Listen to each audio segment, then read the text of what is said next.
Chapter 22. And they continued 3 years without war between Syria and Israel. And it came to pass in the 3rd year, that Jehoshaphat the king of Judah came down to the king of Israel.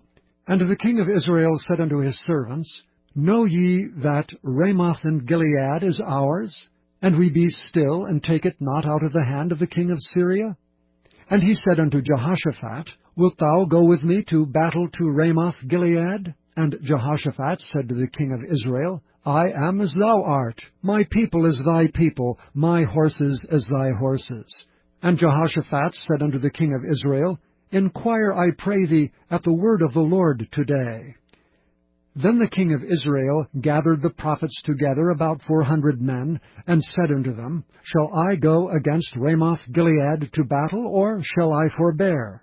And they said, Go up, for the Lord shall deliver it into the hand of the king.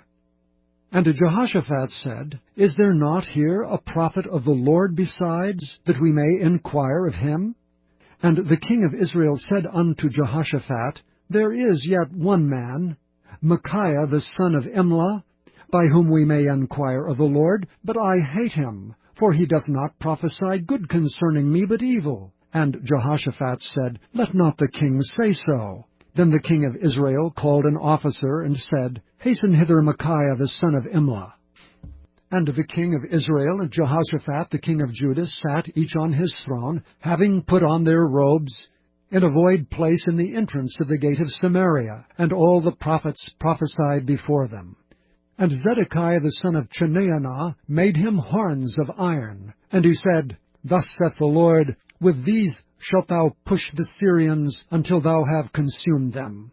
And all the prophets prophesied so, saying, Go up to Ramoth Gilead and prosper, for the Lord shall deliver it into the king's hand. And the messenger that was gone to call Micaiah spake unto him, saying, Behold now, the words of the prophets declare good unto the king with one mouth. Let thy word, I pray thee, be like the word of one of them, and speak that which is good. And Micaiah said, As the Lord liveth, what the Lord saith unto me, that will I speak. So he came to the king, and the king said unto him, Micaiah, shall we go against Ramoth Gilead to battle, or shall we forbear? And he answered him, Go and prosper, for the Lord shall deliver it into the hand of the king. And the king said unto him, How many times shall I adjure thee that thou tell me nothing but that which is true in the name of the Lord?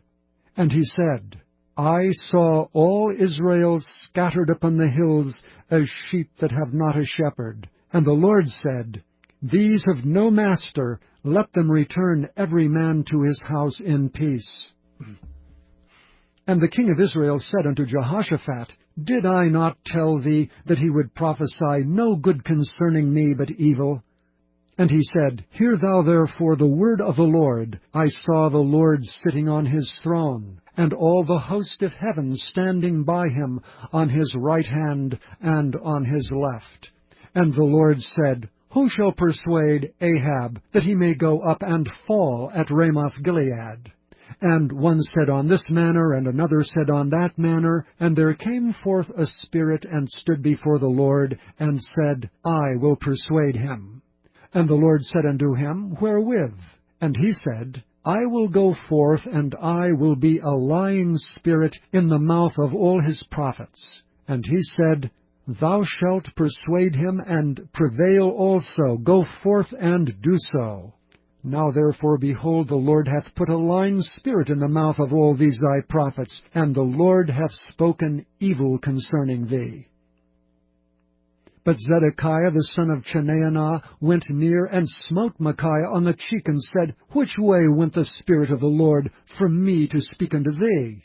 And Micaiah said, Behold, thou shalt see in that day, when thou shalt go into an inner chamber to hide thyself.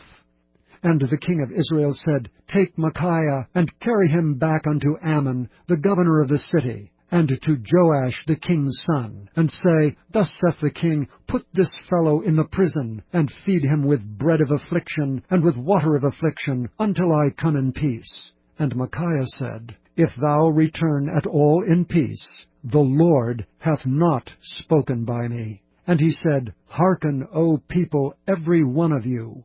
So the king of Israel and Jehoshaphat the king of Judah went up to Ramoth-Gilead.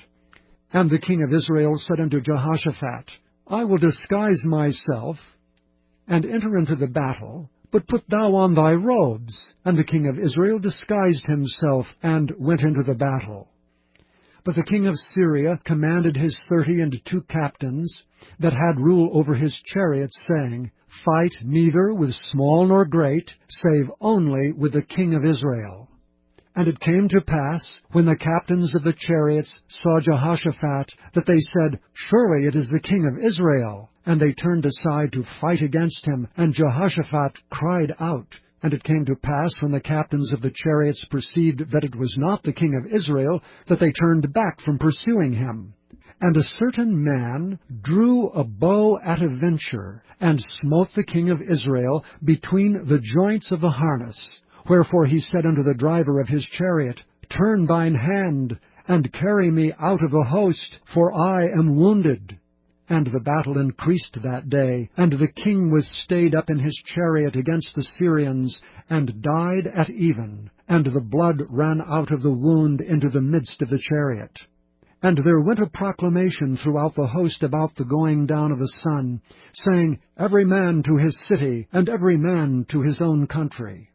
So the king died, and was brought to Samaria. And they buried the king in Samaria.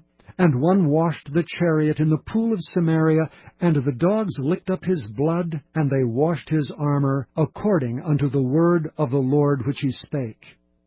Now the rest of the acts of Ahab, and all that he did, and the ivory house which he made, and all the cities that he built, are they not written in the book of the chronicles of the kings of Israel? So Ahab slept with his fathers, and Ahaziah his son reigned in his stead. And Jehoshaphat the son of Asa began to reign over Judah in the 4th year of Ahab king of Israel. Jehoshaphat was 35 years old when he began to reign, and he reigned 25 years in Jerusalem. And his mother's name was Azubah, the daughter of Shilhi. And he walked in all the ways of Asa his father. He turned not aside from it, doing that which was right in the eyes of the Lord. Nevertheless the high places were not taken away, for the people offered and burnt incense yet in the high places. And Jehoshaphat made peace with the king of Israel. Now the rest of the acts of Jehoshaphat, and his might that he showed, and how he warred, are they not written in the book of the chronicles of the kings of Judah? And the remnant of the Sodomites which remained in the days of his father Asa he took out of the land. There was then no king in Edom, a deputy was king. Jehoshaphat made ships of Tharshish to go to Ophir for gold, but they went not, for the ships were broken at Ezion-Geber. Then said Ahaziah the son of Ahab unto Jehoshaphat, Let my servants go with thy servants in the ships. But Jehoshaphat would not. And Jehoshaphat slept with his fathers, and was buried with his fathers in the city of David his father, and Jehoram his son reigned in his stead. Ahaziah the son of Ahab began to reign over Israel in Samaria, the 17th year of Jehoshaphat king of Judah, and reigned 2 years over Israel. And he did evil in the sight of the Lord, and walked in the way of his father, and in the way of his mother, and in the way of Jeroboam the son of Nebat, who made Israel to sin. For he served Baal, and worshipped him, and provoked to anger the Lord God of Israel, according to all that his father had done.